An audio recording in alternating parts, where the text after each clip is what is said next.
That's a pretty atrocious question, if I may say so.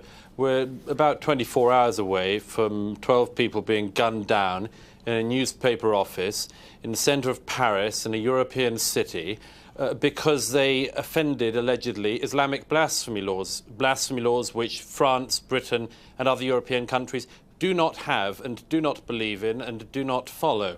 And for you to turn the question immediately, not on the people who've been massacred because of asserting their rights as European French citizens, but onto the alleged terrible discrimination of the French is really quite despicable. Hey guys, welcome back to my channel. Guys, in this video we're checking out Douglas Murray and Aljazeera. Yeah, it's actually my first time checking this out. Yeah. Before we dive into the video, my name is Shine. I react to music across the globe. Please endeavor to like the video, share and comment. Your opinion is highly recommended. So without further ado, let's dive into the video. So please watch till the end.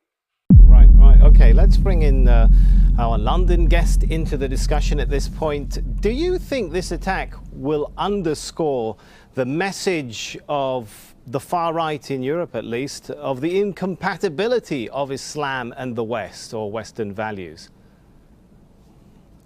That's a pretty atrocious question, if I may say so. We're about 24 hours away from 12 people being gunned down in a newspaper office in the centre of Paris, in a European city, because they offended, allegedly, Islamic blasphemy laws which France, Britain and other European countries do not have and do not believe in and do not follow. And for you to turn the question immediately, not on the people who've been massacred because of asserting their rights as European French citizens, but onto the alleged terrible discrimination of the French is really quite despicable. So I didn't ask you anything about discrimination of the French. Let me repeat the question. You went straight on to the alleged backlash. Let me ask you the question again in case you didn't understand it. Do you think this attack, we are in our news bulletins talking in more detail about the actual attack. What you were invited to discuss in this show are the implications of what might follow the attack. Will it underscore the message of those who say there is an incompatibility between Western values and Muslim values? No, you want to paint the narrative which you think turns immediately, not from the attackers, but on the French society, which you would like to portray. I'm giving you my answer, so why don't you listen to it? Which you would like to portray as somehow anti-Muslim or anti-Islamic or anything like this. Let's start from the fact that 12 people were massacred because European citizens asserted their right, which they have every right to do, to draw Muhammad just as they have the right to draw any other historical figure, which they believe in or don't believe in, it doesn't matter. They have that right. I don't think at this stage whether, you know, a discussion of the far right in France or anything like that is really the point. The point is people were killed and gunned down for doing their job as journalists and cartoonists in a free society. Okay, let's try with our guest joining us from France. Perhaps she would like to address the question. Do you think there is a message coming out of this, of the incompatibility of Muslim and Western values? It seems our guest in London doesn't want to tackle that. Perhaps you would. I think that's what the killers would like us to believe.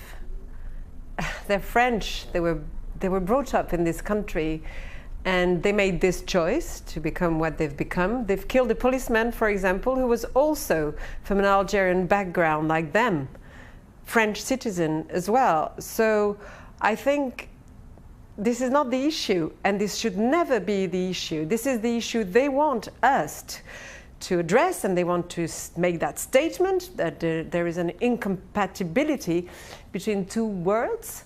I think they are extremists, and I think we should not let other extremists on the other side who believe that as well, like our extremists here from the right wing or extreme right wing, who believe that there is an incompatibility between an Islamic world and a Western world. I think we should never allow this question to be put. All right, thank you very much. Douglas in London. No doubt there will be a lot of thought as to how policy should proceed going forward.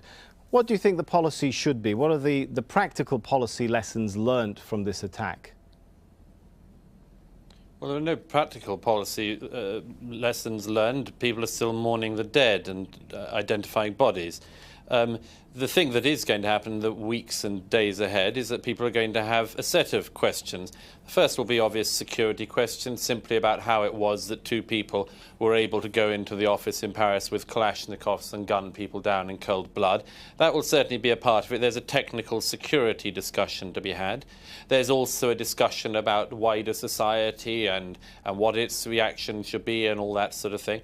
But really the most febrile and important discussion at the moment is the one that the free press is having across Europe, which is whether or not they will stand up and retain the right to do what we in Europe and free peoples have the right to do, which is to draw what we like. And the key message from this really can't be emphasized enough, because, you know, your guest in Doha is a cartoonist. He knows very well that he can't draw a cartoon of Mohammed there. Even if he wanted to, he wouldn't, because his life would be at great risk. I wouldn't do that you wouldn't anyway, do sir. it. No. And one of the reasons, reasons you wouldn't do it. Okay, sir, maybe it's not just because. Can I just finish my point?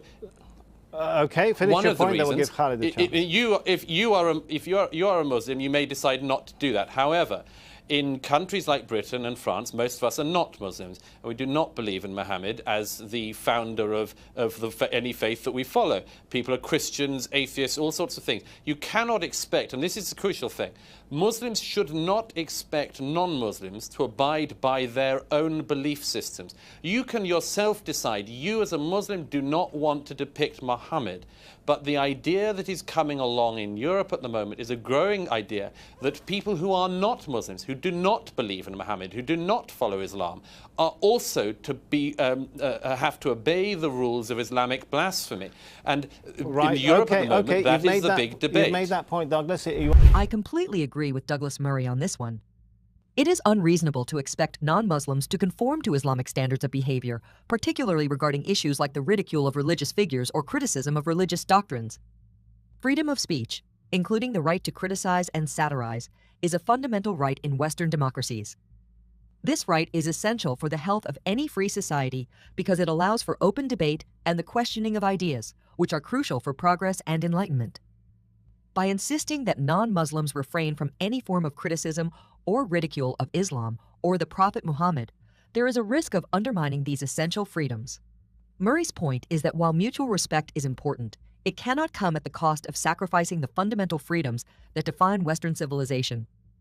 In a pluralistic society, no single religious or ideological group can have a monopoly on what is considered acceptable discourse. Moreover, Murray suggests that this expectation of conformity to Islamic standards is not only unrealistic, but also counterproductive. It can lead to resentment and a sense of injustice among non-Muslims who feel their own rights are being curtailed. This tension can exacerbate divisions within society and hinder the integration and harmonious coexistence of different communities. Murray also touches on the broader issue of how society should handle offensive speech. In Western tradition, the response to offensive speech is not violence or censorship, but more speech. This means countering ideas with better ideas, engaging in debate, and using the power of persuasion rather than coercion. This approach not only preserves individual freedoms, but also fosters a more robust and resilient public discourse. It's about upholding the principles of free speech and ensuring that no group can impose its religious or ideological norms on the wider society. This is not about promoting disrespect or intolerance, but about defending the freedoms that allow diverse societies to thrive.